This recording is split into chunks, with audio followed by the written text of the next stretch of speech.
What's up everybody, it's Sean here back today to give you guys a review of the Nike Vomero Plus in this white and bright crimson colorway.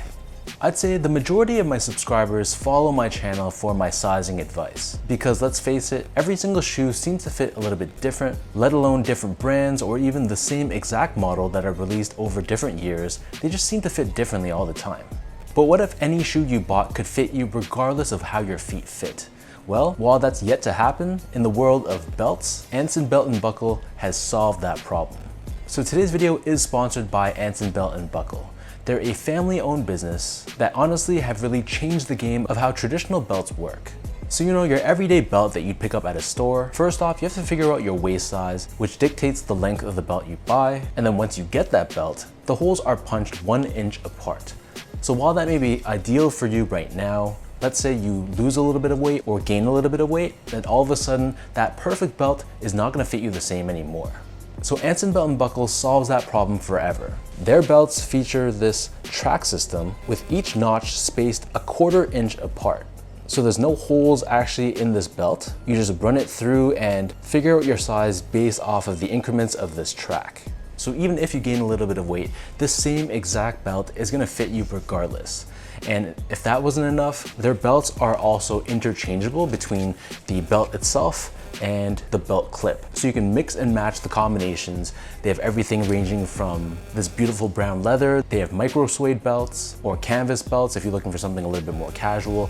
And of course, these belt clips, they offer a wide variety too for you to mix and match the different combinations. So if you look on their website, you're gonna see all the different options that you can choose from, along with amazing feedback and testimonials from very happy customers. And since Anson Belt & Buckle is sponsoring today's video, I'm offering an exclusive deal where if you click the link down below or scan this QR code on the screen right now, if you purchase the box set, they're gonna throw in 1 additional belt and 1 additional buckle. So that's 2 pieces completely free, essentially giving you 9 different belt combinations across the 3 belts and the 3 buckles.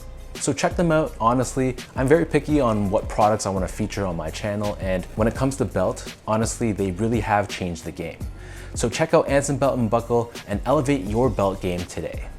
So this right here is the recently released Nike Vomero Plus, which is the latest shoe to release under Nike's revamped road running shoe series. So they've scrapped their old model and they've reintroduced their running shoes in 3 columns. There's a Vomero column, which is maximum cushioning, Pegasus, which is more responsiveness, and Structure, which is more stability. And within those 3 columns, there's basically 3 different tiers. We have the most basic tier, which I reviewed earlier, the Nike Vomero 18. We have this one, which is the mid tier, the Vomero Plus, and then releasing later this year, we have the Vomero Premium, which I'm really excited to get my hands on those as well. But for today, this is the shoe that we're talking about. And before I go on any further, this video is coming strictly from a casual user's perspective. So I'm not an avid runner. If you're looking for an in-depth performance review, then there's a ton of channels on YouTube that will have you covered for this shoe. But if you're looking into buying this shoe from a everyday casual user's perspective, then you've found the right channel. So this is one of the debut colorways, and they retail for a price of $180 US or $225 here in Canada. That's a $25 US increase over the Vomero 18 or a $35 Canadian increase here in Canada. Whether or not that price increase is justified, well, I want you guys to let me know in the comments down below once you finish this video. Anyways, the official colorway for this pair is white, bright crimson, metallic silver, and black. And generally speaking, the biggest difference between this and the basic Vomero 18 is the fact that in the midsole, they utilize full-length Zoom X foam, which is arguably one of Nike's most responsive and lightweight foam technologies, whereas for the Vomero 18, it's split in half with a mix of React X and Zoom X, which makes that shoe a little bit firmer underfoot and a little bit heavier. So this shoe, like I just said, is a little bit lighter weight compared to the Vomero 18. However, the stack height of this foam and the drop between the heel and the forefoot is exactly the same, even though I'll mention later on in this review, it does feel different. So jumping into the details of this shoe itself, the majority of the upper is crafted out of an engineered mesh. And as you can see, if you look real close, this feels more like a plastic-like mesh, unlike the Vomero 18, which utilizes a softer but heavier fabric-like mesh.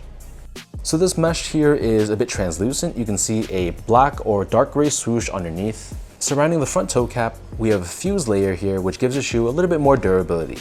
And we have these reflective layers on either side.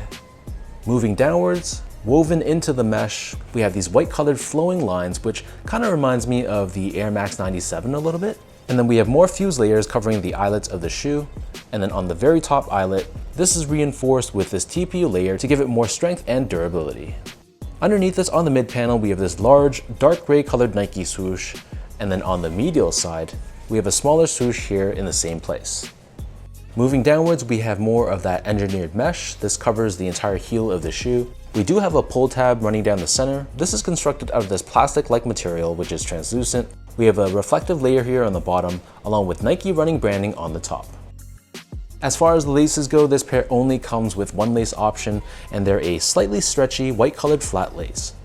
Underneath this, the bottom half of the tongue is covered in that same engineered mesh that we saw covering the body of the shoe. However, on the top, we have more of a softer, textile-like material. We have these reflective layers where the laces crisscross through, and then bonded onto the top, we have this tag with Nike Vomero Plus branding. The interior of the shoe is pretty well padded. It helps to really contain your foot and keep you locked in. And then for the insoles, these come with a pretty well padded foam insole, which looks like they utilize a recycled foam. It's mesh lined on top in this bright crimson color, and we have Vomero branding on the right foot and Nike running branding on the left foot. So the upper of the shoe sits atop this super stacked, very chunky foam midsole, which like I mentioned earlier, is crafted entirely out of Zoom X technology. So while the midsole looks extremely beefy, your foot actually sits a little bit inside this foam, and a bit of that midsole runs up onto the sides of the shoe, so it's not nearly as thick as this midsole looks from the outside, but it's still fairly thick underfoot. So you can see here, Nike is really pushing this maximum cushioning feature. It says here on the medial heel, tuned for maximum cushioning. And I really like the color here. It's painted in this neon red sort of tone, which I think looks really, really nice. Turning the shoe over to the bottom, so the outsole here features more rubber compared to the Vomero 18, which makes sense considering the full-length Zoom X foam. It's going to leave the shoe a little bit more unstable, so to counteract that, they give you more rubber on the outsole to allow you to grip the ground a little bit better. So it still features this waffle style traction pattern, and it's done in a mix of bright crimson in the center with black on the outer edges. So that breaks down the look and the construction of this shoe. And for those wondering about how these fit, to me these fit exactly the same as the Vomero 18, so I'd recommend most people to stick true to size. In my case, I'm a true size 10, slightly on the wider side. I got these in a size 10 and they fit me very comfortably. To give you guys a point of comparison between this, the Vomero 18, and the Pegasus Premium, the Pegasus Premium by far fits the most snug, whereas these and the Vomero 18 more or less fit the same. But if in doubt, I feel like these will be available at most running shoe stores or even your local Foot Locker, so try these on first if you're in doubt, especially if you have like a really wide foot, just to nail down the sizing for you. Moving on to the comfort, so this is probably the million-dollar question. This is a price increase over the Vomero 18, but do they actually feel any different? And I have to say they do. First off, the overall weight of this shoe, it's noticeably lighter compared to the Vomero 18. It just feels like there's less on your foot, even though it has a super bulky midsole. It just feels more airy. Underfoot, it also feels beefier. Even though the stack height of this foam is identical to the Vomero 18, for some reason, maybe it's just the way the Zoom X feels, but it just feels like I'm sitting higher off the ground. And then the Zoom X itself, given the nature of the technology, it just has more of an unstable feel underfoot. It is more plush than the Vomero 18, but you sacrifice the stability that the React X gave you on that Vomero 18 model. So yes, it's more plush. Yes, it's definitely more bouncy and responsive. It almost feels like a supercharged version of the Vomero 18. But again, you sacrifice stability, and especially if you're wearing these for casual use, you might get more fatigue in your feet just trying to balance yourself because of the more wobbly feeling that these have underfoot. Finally, in terms of the quality and craftsmanship, so all in all, this is like your basic Nike running shoe. It's just a bunch of meshes. We have fused layers, TPUs, nothing really premium about this shoe. I thought it was built pretty well though. It feels pretty well put together, no flaws on my pair whatsoever. So all in all, it's like your typical Nike running shoe feel, but I thought the overall craftsmanship was pretty solid.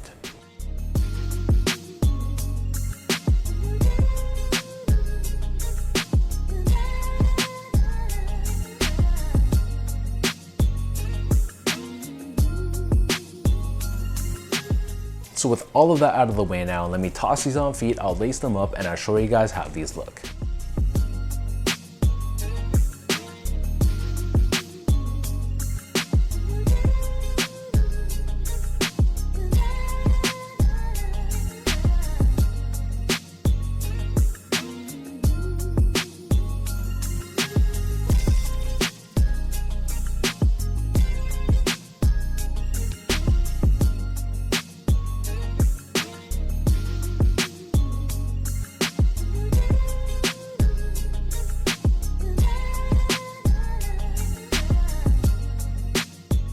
All in all, comparing this Vomero Plus to the Vomero 18, I think if you're looking for like an everyday casual use shoe, I might give the nod to the Vomero 18. I like the stability that this shoe offers. And yes, it's not as plush and not as bouncy as the Vomero Plus, but I think for a casual use shoe, you don't really need that much bounciness. I think this shoe is a much more balanced feeling sneaker for casual use specifically. And of course, you're paying less money for the Vomero 18. And I don't really think you maximize the benefits of the technology if you're just walking around in this shoe. So for that reason, I think you don't really need to upgrade to the Vomero Plus. Again, if you're looking strictly to wear these casually. If money's not a concern and you don't really mind a more unstable and bouncy feel underfoot, I do have to say this feels like an upgrade technologically speaking. And just from a performance standpoint, it just feels more dynamic. It's lighter weight, and arguably, I think it looks a little bit nicer than the Vomero 18. I like the flowing lines along the upper, and this beefy midsole, it just looks so exaggerated that there's just something about it. I think it looks really, really dope. For anyone that's watching and has tried this on, what are your thoughts? Do you think it's kind of an unnecessary upgrade over the Vomero 18? Again, strictly talking about casual use. Or do you like the increased bounciness and responsiveness of this full-length Zoom X foam? If you guys enjoyed this video, be sure to like, comment, and subscribe to my channel if you haven't yet. You can follow me on social media, I'll link that down below. And again, thank you to Anson Belt & Buckle for sponsoring today's video. Make sure to take advantage of that exclusive deal on my channel only, so scan this QR code or click the link down below to take advantage of this amazing deal. So thanks everyone for tuning in, and I'll catch you all in my next review.